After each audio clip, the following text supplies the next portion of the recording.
আসসালামু আলাইকুম বন্ধুরা, কেমন আছেন সবাই? আশা করি সবাই ভালো আছেন, সুস্থ আছেন। আলহামদুলিল্লাহ আমরাও খুব ভালো আছি, সুস্থ আছি।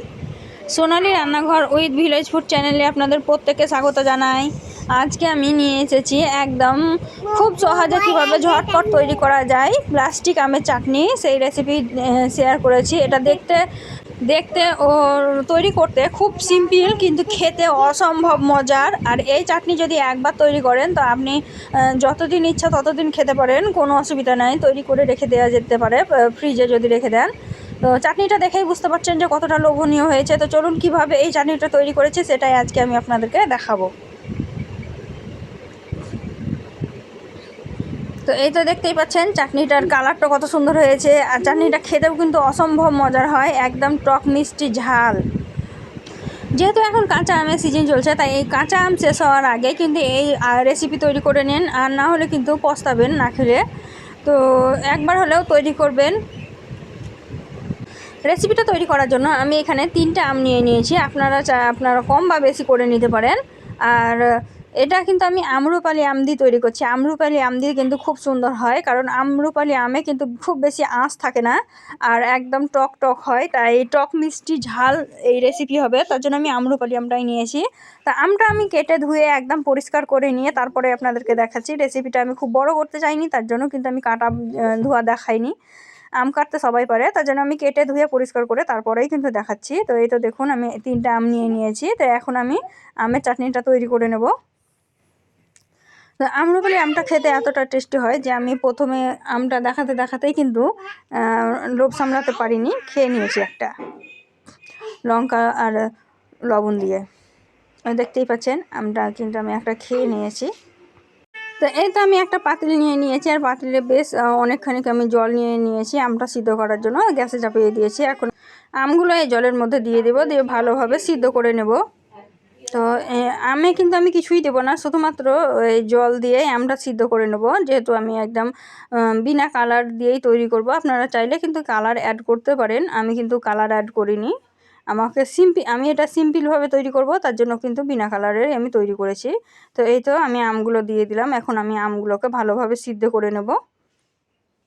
তো ভিডিওটি যদি প্রথমবার দেখে থাকেন আর আমার চ্যানেলের যদি নতুন সদস্য হয়ে থাকেন, অবশ্যই আমার চ্যানেলটিকে সাবস্ক্রাইব করে দেবেন, আর পাশে থাকা বেল আইকনটিকে প্রেস করে দেবেন। আর আমার চ্যানেলের রেসিপিগুলো যদি আপনাদেরকে ভালো লেগে থাকে, অবশ্যই লাইক শেয়ার কমেন্ট করতে ভুলবেন না।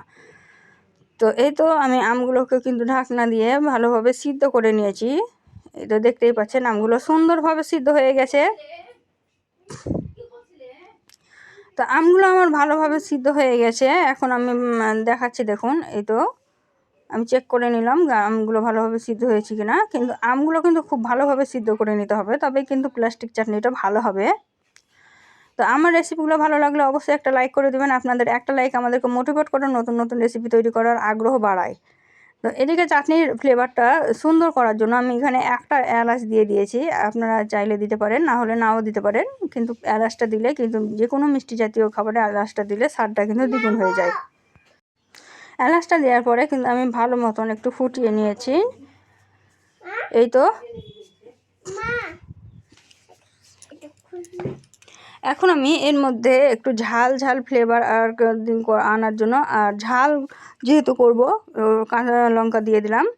এখানে আপনারা শুকনো লঙ্কা দিতে পারেন, কিন্তু শুকনো লঙ্কা দিলে কালারটা চেঞ্জ হয়ে যেতে পারে, তার জন্য আমি গুঁড়ো লঙ্কা দেয়নি, কাঁচা লঙ্কাই দিয়েছি। কাঁচা লঙ্কাতে কাঁচা লঙ্কার একটা আলাদাই ফ্লেভার থাকে, সেটাও আসবে আর ঝালটাও হয়ে যাবে। তো এখানে আমি 2টো কাঁচা লঙ্কা চিড়ে দিয়ে দিলাম। তো কাঁচা লঙ্কা দেওয়ার পরে আমি একটু অপেক্ষা করেছি। তারপরে এখন আমি এখানে চিনি অ্যাড করে দেব।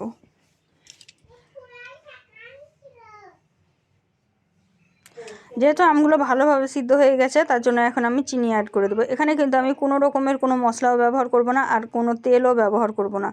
শুধুমাত্র চিনি, আম আর লবণ, সামান্য পরিমাণ লবণ আর লঙ্কা, কাঁচা লঙ্কা এইসবই ব্যবহার করেছি। খুব বেশি কিন্তু আমি উপকরণ ব্যবহার করিনি। তো এখানে আমি প্রথমে হাফ বাটি মতন চিনি দিয়েছি, তারপরে কিন্তু আমি আবারও অ্যাড করেছিলাম, যেহেতু আমের পরিমাণটা বেশি ছিল, আর এটা আম্রপালি আম, তো চিনিটা একটু বেশি লাগবে।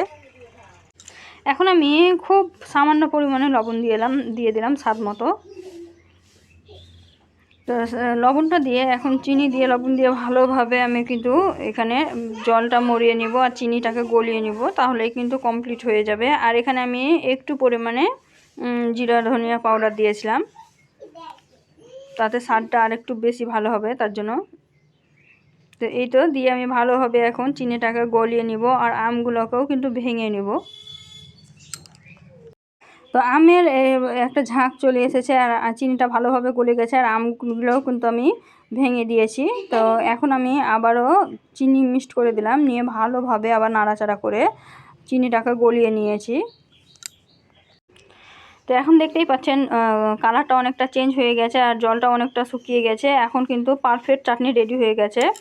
এখন আমি একটা বাটিতে সার্ভ করে দেখাচ্ছি। এর থেকে বেশি কিন্তু গাঢ় করে নামাবেন না, না হলে কিন্তু একদম চ্যাটচ্যাটা হয়ে যাবে আর অত গাঢ় কিন্তু চাটনি ভালো লাগবে না, এরকম একটু পাতলা পাতলাই ভালো লাগবে।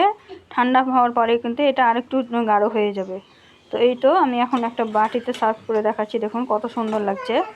আপনারা যদি চান তাহলে কিন্তু আমের ওই শাঁসগুলো তুলে ফেলে দিতে পারেন, আমি রেখে দিয়েছিলাম। তো এই তো একদম প্লাস্টিক চাটনি রেডি, সিম্পলভাবে তৈরি করা প্লাস্টিক চাটনি।